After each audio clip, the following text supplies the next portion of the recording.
Good evening everyone. आज हम discuss करने जा रहे हैं इकोनॉमिक्स के मोस्ट इंपॉर्टेंट एमसीक्यू ऑफ जो आपके एग्जाम में आपको देखने के लिए मिल सकते हैं। ऐसा कि आपको पता है कि बोर्ड इस बार 40 एमसीक्यूज आपको पूछ रहा है, तो उन 40 एमसीक्यूज में से कौन से इंपॉर्टेंट क्वेश्चन ऐसे हैं जो माइक्रो और मैक्रो में से पूछे जा सकते हैं।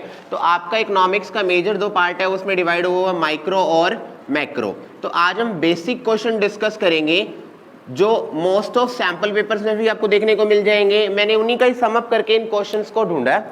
सो फर्स्ट है, किसी देश के साधनों की कार्यकुशलता घट जाए तो पीपीसी कर्व की सिचुएशन क्या होगी। रिसोर्सेज अगर बढ़ रहे हैं या घट रहे हैं, दो क्वेश्चन आते हैं। तो यहां पर पूछा हुआ है कि रिसोर्सेज अगर कम हो रहे हैं तो क्या होएगा, हमारा कर्व शिफ्ट हो जाएगा। शिफ्ट कहां होएगा, अपवर्ड या डाउनवर्ड? क्या आंसर आएगा इसका कि हमारा जो पीपीसी कर्व है वो क्या हो जाएगा, डाउनवर्ड शिफ्ट हो जाएगा। नेक्स्ट है, how many categories of elasticity of demand, कि हमारी इलास्टिसिटी ऑफ डिमांड यानी ईडी की कितनी कैटेगरीज है। आपने पढ़ा भी हुआ perfectly elastic, perfectly in elastics, ये कैटेगरी है। टोटल कितनी कैटेगरीज हैं हमारे यहाँ पे, 5। इलास्टिसिटी ऑफ डिमांड की कितनी कैटेगरीज हैं, 5 कैटेगरीज हैं। आगे the meaning of economy of scale, यानी जब आपको बहुत बड़े लेवल पर बचतें होती हैं, पैमाने की बचतों का अर्थ क्या है यहाँ पर, कि आपकी जो पर यूनिट कॉस्ट है वो अब क्या होने वाली है, इंक्रीज या decrease? Increase.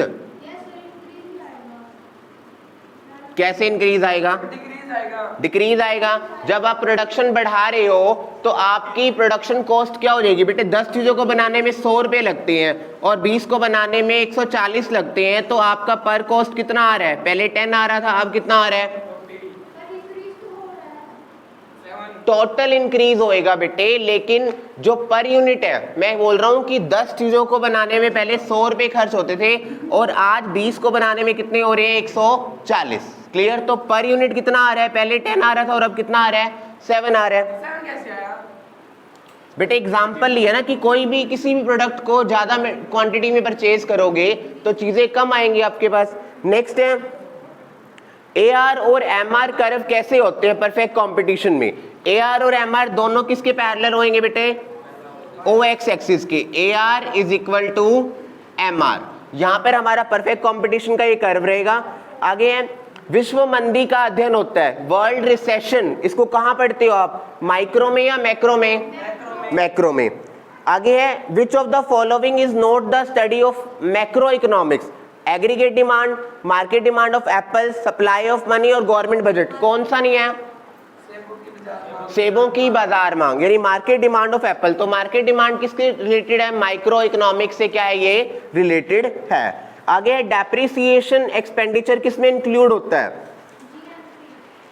GNP eight market price, NNP eight market price, NDP at market price, किसमें होगा ये,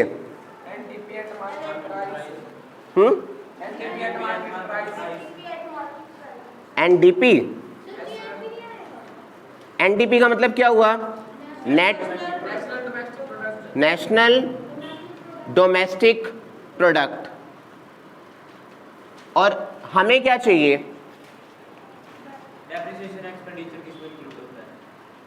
डेप्रिसिएशन किसमें इंक्लूड होता है, हमारे पास जीडीपी थी बेटा, जीडीपी से हम किसमें आते हैं, एनडीपी में आते हैं। तो जीडीपी में तो ये इंक्लूड होता है और एनडीपी में क्या नहीं होता, इंक्लूड नहीं होता। तो यहाँ पे ऑप्शन आएगा कि किसमें इंक्लूड होता है, तो आंसर आएगा हमारा यहाँ पे जीडीपी। इन्होंने ऑप्शंस में आंसर गिवन ही नहीं दिया हुआ, इसका आंसर जीडीपी आएगा। और जीडीपी अगर नहीं है तो यहाँ पर ऑप्शन को हम जीएनपी को करेक्ट कर सकते हैं, लेकिन इसको करेक्ट नहीं कर सकते क्योंकि ग्रोथ तो वो भी है ना, ग्रॉस नेशनल प्रोडक्ट जो है हमारा क्या शो कर रहा है, ग्रॉस नेशनल प्रोडक्ट क्या शो कर रहा है कि ये ग्रॉस को शो कर रहा है और हमें जाना कहाँ है, ग्रॉस से नेट पे। तो ग्रॉस में डेप्रिसिएशन क्या होगा, इंक्लूड होगा। नेक्स्ट है, एपीसी किसके इक्वल होती है, एपीसी का फॉर्मूला क्या होता है, एपीसी इज इक्वल टू, और एमपीसी का क्या होगा फिर, एमपीसी का फॉर्मूला क्या होगा, डेल्टा सी बाय में डेल्टा वाई। नेक्स्ट है, money is the medium of exchange, currency लिखा हुआ है यहाँ पे इन्होंने, currency is the medium of exchange, it means मुद्रा विनिमय का माध्यम है। इसका क्या अर्थ है कि जो सारी पेमेंट्स हैं वो किसमें होती हैं, मनी में होती हैं, यानी जो भी हम सारी पेमेंट्स कर रहे हैं वो किसकी फॉर्म में कर रहे हैं, कैश या करेंसी की फॉर्म में कर रहे हैं। Currency note in India, currency note कैसे हमारे यहाँ पे लीगल टेंडर है, अनलिमिटेड लीगल टेंडर है, फिएट मनी है, क्या है, all of these. Indian rupees, Indian rupees कौन से है बेटा, ये टोकन मनी है या ऑथेंटिक मनी है, सांकेतिक मुद्रा है या प्रमाणिक मुद्रा है, टोकन मनी, सांकेतिक मुद्रा। What is earned by deducting interest payment for fiscal deficit, fiscal deficit में से अगर आप इंटरेस्ट को घटा दोगे तो वो क्या निकल आएगा आपका, प्राइमरी डेफिशिएट। ठीक है, वैसे बैलेंस ऑफ पेमेंट का डायरेक्ट कोई कनेक्शंस दिया नहीं हुआ, कई क्वेश्चंस कटे हुए हैं, कई आ रहे हैं, तो हमें आपको साथ साथ क्वेश्चन को समझते जाना है। What form of exchange rate are currently adopted, ऐसे कौन से रेट ऑफ एक्सचेंज है, दो तरह के रेट ऑफ एक्सचेंज होते हैं, कौन कौन से, फिक्स्ड रेट और फ्लेक्सिबल या फ्लक्चुएटिंग हम इसको बोलते हैं। तो ऑप्शन क्या आएगा, ए और बी दोनों, बी क्यों आएगा,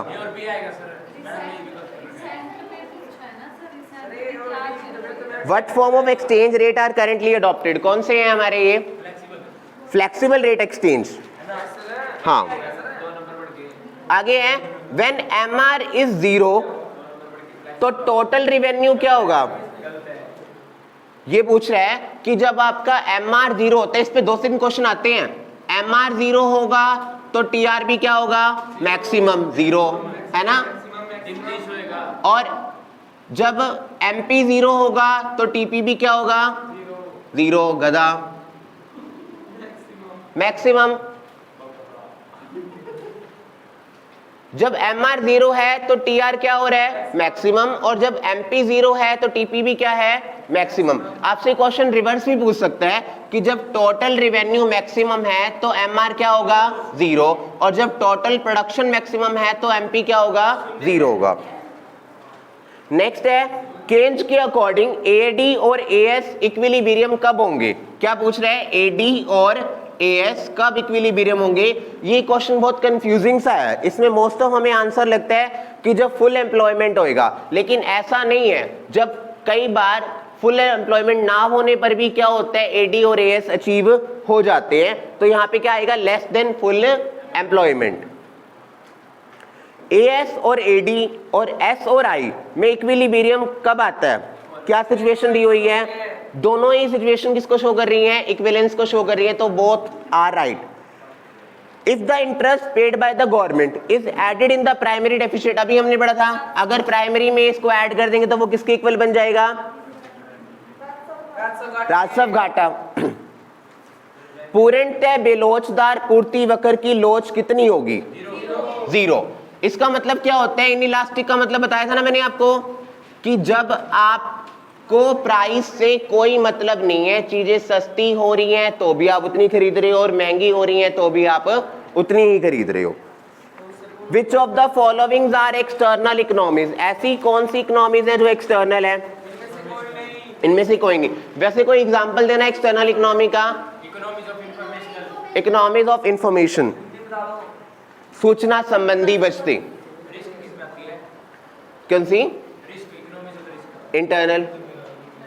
रिस्क तो सारे नहीं उठाएंगे ना, कोई भी एक उठाएगा। नेक्स्ट है which of the following is not a flow variable, ये क्वेश्चन भी बहुत कंफ्यूज कर रहा है।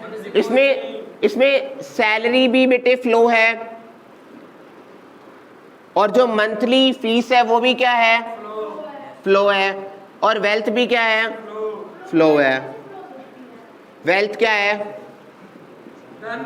स्टॉक है, हाँ तो वेल्थ बोलते हैं ना उसको।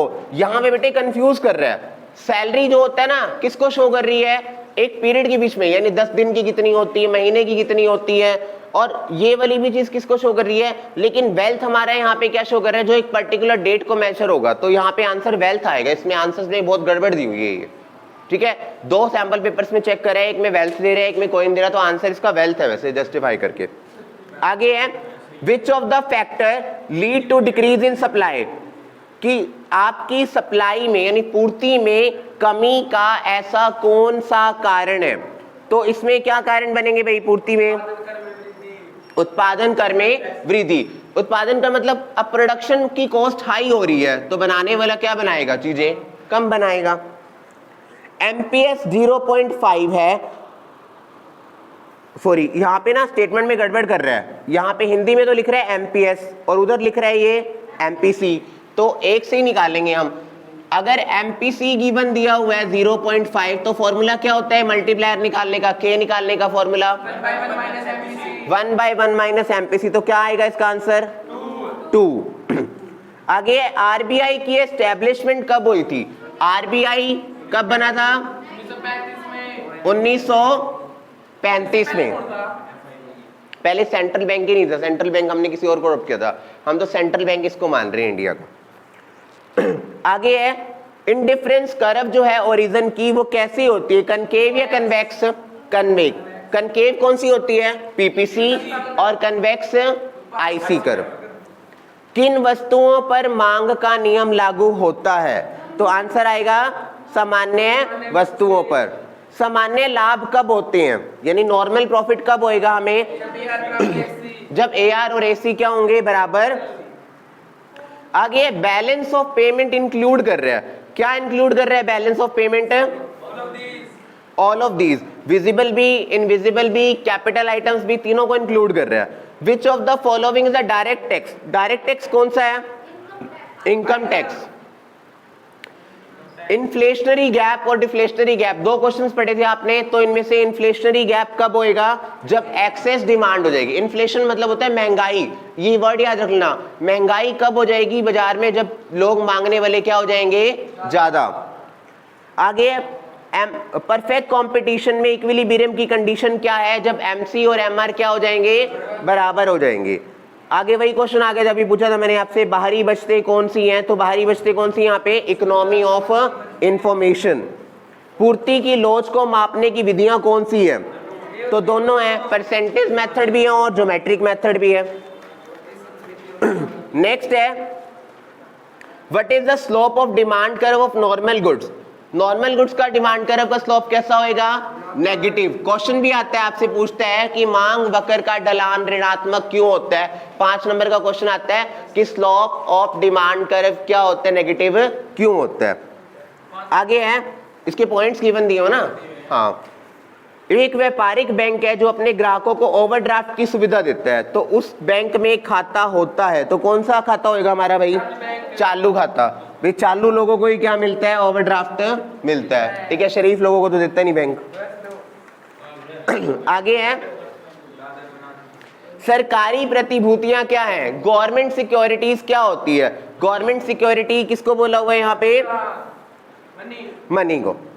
आगे ऑटोनोमियस आइटम्स क्या होती हैं? ऑटोनोमियस आइटम्स वो होती हैं जिनको हम क्या करते हैं? प्रॉफिट को देखकर ध्यान में रखते करते हैं, और not related to the balance of payment, और जो बैलेंस ऑफ पेमेंट से क्या नहीं होती? रिलेटेड नहीं होती। GNP एट मार्केट प्राइस, हाँ जी, GNP एट मार्केट प्राइस कैसे निकालोगे? GNP eight market price GDP में आप क्या कर दोगे? NFIA को क्या कर दोगे? ऐड कर दोगे। आगे है भारत में 1 रुपए का नोट जारी कौन करता है? भारत सरकार। कर एक है, कर क्या है? टैक्स तो है, टैक्स को हाँ अनिवार्य भुगतान है या ऐच्छिक भुगतान है? अनिवार्य भुगतान है बेटा, कानूनी भी है लेकिन वैसे ऐच्छिक नहीं है, इसको हम क्या बोलेंगे? कंपलसरी पेमेंट है। और इसमें दोनों ऑप्शन दिए हुए, तो बजट में क्या इंक्लूड होता है? बजट की डेफिनेशन क्या थी? Estimate for the next year income and expenditure, ठीक है। सो अब हम डिस्कस करने जा रहे हैं जो मोस्ट इंपॉर्टेंट फिलअप्स और ट्रू फॉल्स हैं जो आपको एग्जाम में देखने को मिल सकते हैं। तो मैं डायरेक्ट आपको आंसर्स बता रहा हूं। फर्स्ट है Keynes multiplier was known as, Keynes के मल्टीप्लायर को किस नाम से जाना जाता है? Investment multiplier. या आपसे ऐसे भी पूछ सकता है what is the other name of Keynes multiplier, तो केंज के मल्टीप्लायर का दूसरा नाम क्या है यहाँ पर? Investment multiplier. Principle of production, principle of production किससे रिलेटेड है बेटा? ये माइक्रो से या मैक्रो से? Micro. Scholarship is dash income, scholarship कौन सी इनकम है यहाँ पे? ट्रांसफर इनकम है। मुद्रा में डैश शामिल होते हैं? केवल सिक्के, करेंसी और बैंक जमा। क्या आएगा? Currency and bank deposit.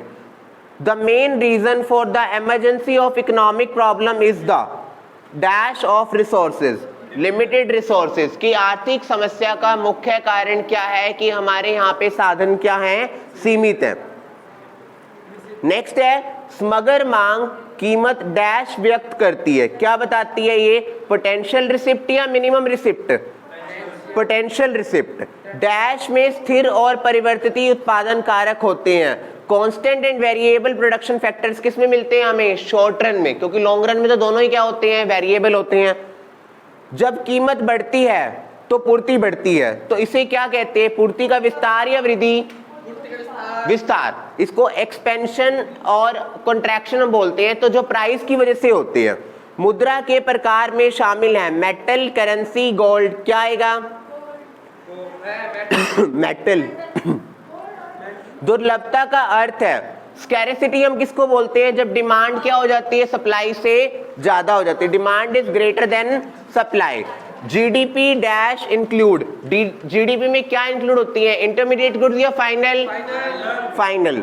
आय एवं डैश का संबंध उपभोग फलन से होता है, आय और उपभोग का, आय और उपभोग का। और आय और बचत का अगर बात करेंगे तो वो कौन सा आएगा, सेविंग फंक्शन आ जाएगा, कि सेविंग हमारी किस पे डिपेंड करती है, इनकम पर। इनकम बढ़ेगी तो सेविंग बढ़ जाएगी। नेक्स्ट है लॉन्ग रन में जो प्रोडक्शन के फैक्टर्स होते हैं वो सारे क्या होते हैं हमारे, परिवर्तनीय। आगे विनिमय का माध्यम मुद्रा के प्राथमिक कार्य हैं, विनिमय का माध्यम एवं डैश मुद्रा के प्राथमिक कार्य हैं। तो प्राइमरी फंक्शन में और क्या क्या आता है, एक मेजर ऑफ वैल्यू आता है, साथ में क्या इंक्लूड होएगा, मेजर ऑफ वैल्यू है, हाँ यूनिट ऑफ वैल्यू या मेजर ऑफ वैल्यू, प्राइसिंग करना। वैल्यू ऑफ मल्टीप्लायर क्या होता है, वैल्यू ऑफ मल्टीप्लायर के इज इक्वल टू क्या होएगा, 1/1 माइनस एमपीसी या 1/MPS। फिस्कल डेफिशिएट कैसे निकलेगा, टोटल रेवेन्यू डेफिशिएट, जिसमें क्या इंक्लूड होता है, कैपिटल एक्सपेंडिचर। जब मांग और पूर्ति में डैश वृद्धि होती है तो उत्पादन की मात्रा बढ़ती है, क्या आएगा, समान या असमान, समान, इक्वल प्रोपोर्शन पर। To avoid double counting the method is adopted, double counting को अवॉइड करने के लिए कौन सा मेथड अडॉप्ट करते हैं हम यहाँ पे, वैल्यू एडेड। आधुनिक अर्थशास्त्र के जनक है, यानी फादर ऑफ मॉडर्न इकोनॉमिक्स, बहुत इंपॉर्टेंट क्वेश्चन है, फादर ऑफ मॉडर्न इकोनॉमिक्स कौन है, एडम स्मिथ। आय के विभिन्न स्तरों पर उपभोग तथा आय के अनुपात को कहा जाता है उपभोग प्रवृत्ति। एक 2 नंबर का क्वेश्चन भी आ सकता है आपका, उपभोग प्रवृत्ति की परिभाषा दीजिए, तो क्या है इसकी डेफिनेशन बताओ मुझे इंग्लिश में, the ratio of consumption and income at different level of income is called consumption propensity to consume. Law of diminishing return is applicable on agriculture, true. The slope of the production possibility curve with a straight line, PPC का curve का slope कैसा होता है, concave होता है, और ये क्या दे रहा है, स्ट्रेट लाइन, तो क्या होगा ये false. The slope of demand for foreign exchange is upward, false. Under monopoly price is equal to the marginal cost, monopoly में जो प्राइस है वो मार्जिनल कॉस्ट के इक्वल होता है, गलत है। मोनोपोली तो वही होता है जहां पे वो पैसे कमाए रहे। पूर्ति स्टॉक से ज्यादा हो सकती है, पॉसिबल ही नहीं है, क्योंकि स्टॉक अगर 100 है तो हम 100 से ज्यादा कैसे बना के बेच देंगे, तो फॉल्स। बजट रेखा को सम उत्पाद रेखा भी कहते हैं, तो क्या आएगा, फॉल्स। पूर्ति तथा स्टॉक में कोई अंतर नहीं होता, फॉल्स। पूंजी पर ब्याज एक परिवर्तनशील चर है, interest on capital is a free variable, तो क्या आएगा इसका, true. There are 2 seller in oligopoly, oligopoly में फ्यू सेलर होते हैं, फ्यू का मतलब होता है 2 से ज्यादा भी हो सकते हैं, 2 वाली तो ड्यूपोली होती है, मोनोपोली होता है 1 वाला, ड्यूपोली होती है 2 वाले, ओलिगोपोली होते हैं जहां पर कुछ बेचने वाले, जैसे कार मार्केट है हमारा, car market is example of oligopoly, few seller, नाम मात्र जो विक्रेता है, जहां पर 2 ही, जैसे पार्टनरशिप होती है ड्यूपोली, तो जहां पर 2 अधिकारी होते हैं, एक अधिकारी, हाँ बेटा बोलते रहा हूँ, 2 पर्सन होंगे जहां पर ड्यूपोली, नाम से ही बोला जा रहा है। Rate of exchange is fixed by the government in case of fix exchange rate, fix exchange rate में जो रेट है वो गवर्नमेंट डिसाइड करती है, ट्रू है या फॉल्स, ट्रू। सेवा कर एक अप्रत्यक्ष कर है, service tax is an indirect tax, true है या फॉल्स, ट्रू। नेक्स्ट है न्यून मांग का स्थिति में सरकार को घाटे के बजट की नीति नहीं अपनानी चाहिए। In case of deficient demand government should not adopt the policy of deficient. False. Average cost curve would be U shape. क्या आएगा? ट्रू। कल एक क्वेश्चन इसका जैसे रिलेटेड आया था तो वो क्या बोला था? उल्टा यू। उल्टे यू में तो फॉल्स आएगा और सीधे यू में ट्रू आएगा। The equilibrium of production is achieve in the second stage of production. जब हम दूसरी अवस्था में पहुंचते हैं, आपने पढ़ा था ना उत्पादन की कितनी अवस्थाएं हैं? प्रोडक्शन की हमारी 3 स्टेजेस हैं और वो कह रहे हैं कि जब हम सेकंड स्टेज तक पहुंच जाते हैं तो हम मैक्सिमम जो अचीव कर लेते हैं। तो क्या आएगा? ट्रू है या फॉल्स? ट्रू। अल्पकाल में उत्पादन का स्तर शून्य हो तो स्थिर लागतें भी शून्य होती हैं। क्या आएगा? फॉल्स। क्योंकि ऐसा पॉसिबल नहीं है कि फिक्स्ड कॉस्ट कभी भी क्या नहीं हो सकती? जीरो नहीं हो सकती। नेक्स्ट है the private firm wants to get maximum profit. Obvious ही बात है, प्राइवेट फर्म्स क्या चाहती हैं? ज्यादा प्रॉफिट चाहते हैं, लेकिन गौरव कोचिंग सेंटर ऐसा नहीं चाहता। नेक्स्ट है the even level point represent the maximum profit. जो ब्रेक इवन पॉइंट है, ब्रेक इवन पॉइंट क्या होता है? जहां पर हमारे प्रॉफिट और लॉस क्या हो जाते हैं? जीरो हो जाते हैं, इनइक्वल हो जाते हैं। बेटा घर से पैसे नहीं लग रहे। ब्रेक इवन पॉइंट का मतलब ये है कि आप जितने कमा रहे हैं उतने ही आपको क्या हो रही है? सेल हो रही है उतने आपके खर्च हो रही है। हाँ, किसमें? Break even point represent. Break even point में प्रॉफिट होता ही नहीं बेटा। ब्रेक इवन पॉइंट होता है जब टीआर और टीसी बराबर होते हैं।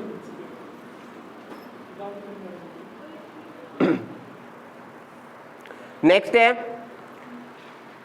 Income is the main source of micro economy where is the macro economy price is the key. Opposite बोल दिया, बल्कि इनकम तो किसमें आती है? मैक्रो में, और प्राइस किसमें आता है? माइक्रो में। तो ये क्या है? ये फॉल्स है। आपको वही आइटम्स दे रखे हैं, जैसे पूछते हैं ना कि कौन सी कैटेगरी में मैक्रो में आते हैं, कौन सी में माइक्रो में आते हैं, वो सारी चीजें हैं। नेक्स्ट है in indirect tax stroke and taxation are on the single person. Indirect tax का तो सिंगल पर्सन से कोई रिलेशन ही नहीं है। इनडायरेक्ट टैक्स तो आगे आगे बढ़ता जाता है। तो क्या आएगा? ये false. Commercial bank have the monopoly of note issues. Commercial bank के पास होता ही नहीं मोनोपोली नोट इशू करने का, वो तो किसके पास होता है? सेंट्रल बैंक के पास। तो ये भी फॉल्स है। केंज के अनुसार समष्टि अर्थशास्त्र संपूर्ण अर्थव्यवस्था के कार्यकरण से संबंधित है। क्या आएगा? ये फॉल्स कैसे हो गया? ये तटस्थता वक्र पर उपयोगिता समान रहती है। जो आईसी कर्व है shows same level of satisfaction. Revenue, public finance and state finance are synonym. True. The government control the flexible exchange rate. Government क्या करती है? फ्लेक्सिबल एक्सचेंज रेट को कंट्रोल करती है। एसी फिक्स रहेगी तो एमसी क्या होएगा? फॉल होएगा। एसी false. The government control the flexible exchange rate.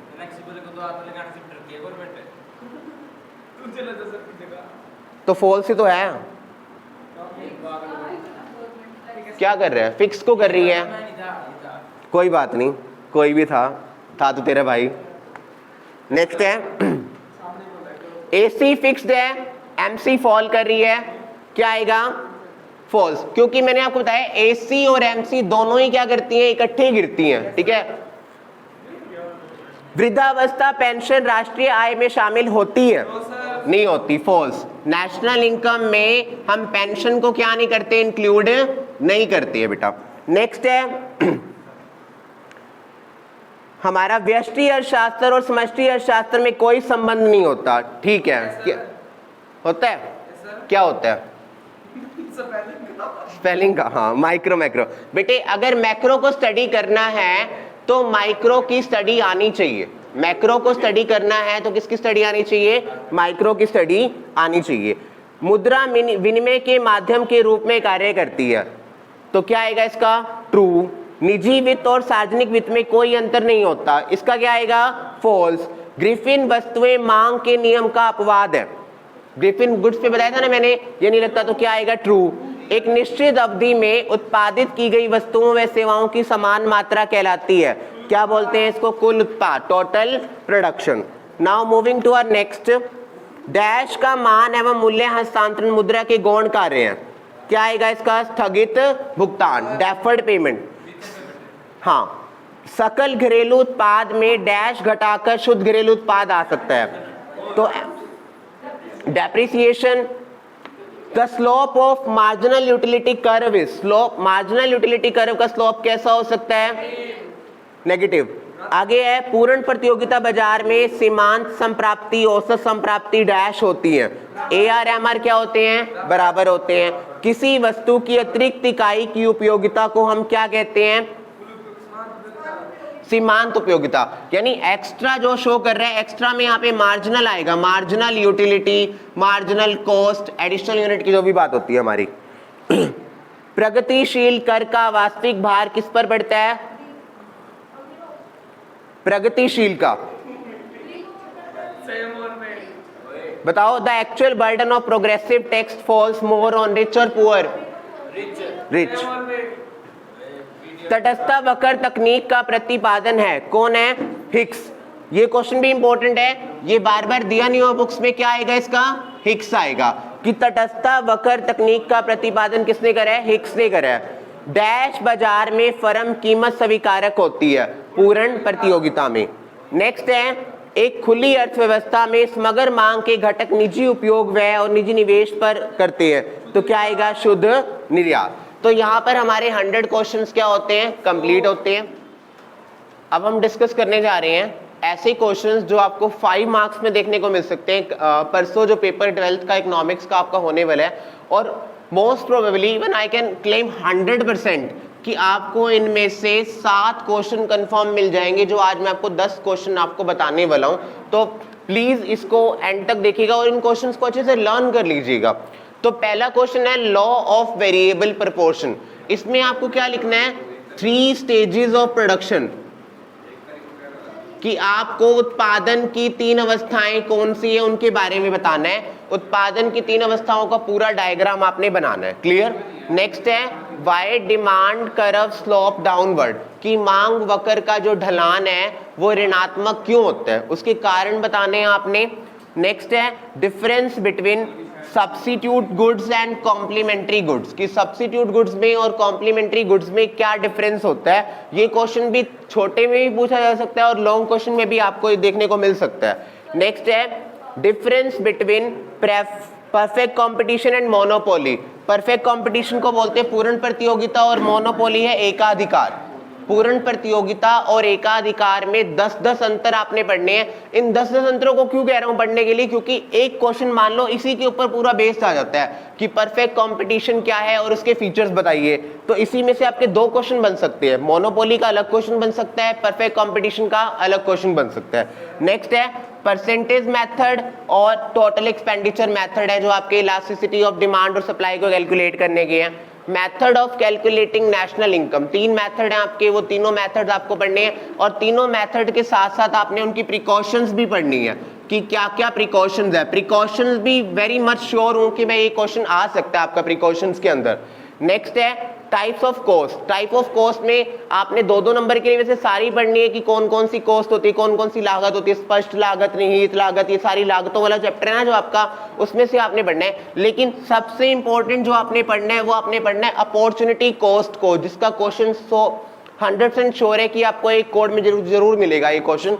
Opportunity cost को हिंदी में बोलते हैं अवसर लागत क्या होती है। अवसर लागत के बारे में डिटेल में बताना है, डायग्राम बनाने, टेबल बनानी है, सारा कुछ करना है आपने। नेक्स्ट है तटस्थता वक्र क्या होता है और उसकी विशेषताएं। आईसी कर्व क्या है और उसके फीचर्स पढ़ने हैं आपने। 6-7 फीचर्स हैं और साथ में डायग्राम्स जरूर बनाने हैं आपने। लास्ट है, last but not the least, PPC curve और इसकी इन डिटेल आपने अजम्पशंस बतानी है, और जो जो इसके गिवन पॉइंट्स हैं वो सारे आपने बताने हैं, जो इसके फीचर्स हैं वो भी आपने बताने हैं। आपको इसके लिए पूरा वेल प्रिपेयर्ड रहना है। Okay, thank you.